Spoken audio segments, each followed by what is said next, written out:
said Dick. "And how? I mean, we aren't old enough to take a car, though I bet I could drive one. It wouldn't be as much fun going on bicycles because Anne can't ride as fast as we can." "And somebody always gets a puncture," said Julian. "It would be jolly good fun to go off on horses," said George. "Only we haven't got even one." "Yes, we have. There's old Dobby down in the field," said Dick. "He is ours. He used to draw the pony cart, but we don't use it any more, now he's turned out to grass." "Well, one horse wouldn't take 4 of us, silly," said George. "Dobby's no good." There was a silence, and everyone thought lazily about holidays. Timmy snapped at a fly, and his teeth came together with a loud click. "Wish I could catch flies like that," said Dick, flapping away a bluebottle. "Come and catch this one, Timmy, old thing." "What about a walking tour?" said Julian after a pause. There was a chorus of groans.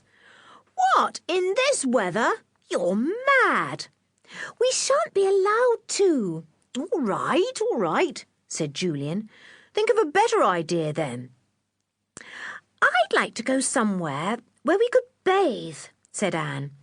"In a lake, for instance, if we can't go to the sea." "Sounds nice," said Dick. "Oh, my goodness, I'm sleepy.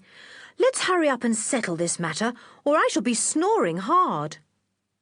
But it wasn't easy to settle.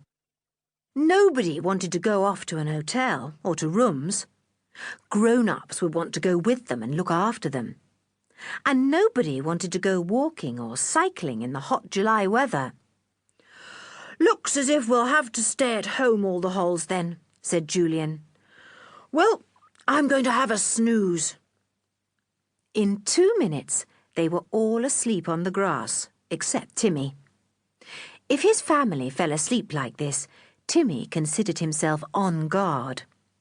The big dog gave his mistress George a soft lick and sat up firmly beside her, his ears cocked and his eyes bright. He panted hard, but nobody heard him. They were all snoozing deliciously in the sun. The garden sloped up a hillside. From where he sat, Timmy could see quite a long way, both up and down the road that ran by the house. It was a wide road, but not a very busy one, for it was a country district. Timmy heard a dog barking in the distance, and his ears twitched in that direction. He heard people walking down the road, and his ears twitched again. He missed nothing, not even the robin that flew down to get a caterpillar off a bush not far off.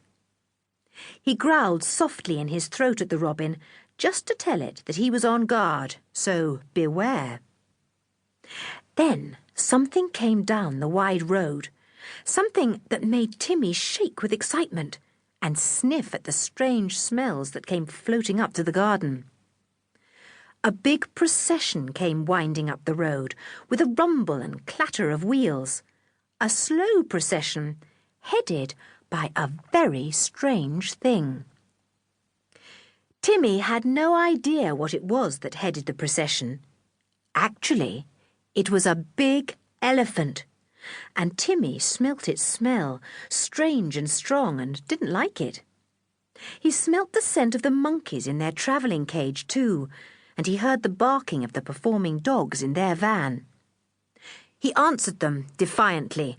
"Woof, woof, woof." The loud barking awoke all 4 children at once.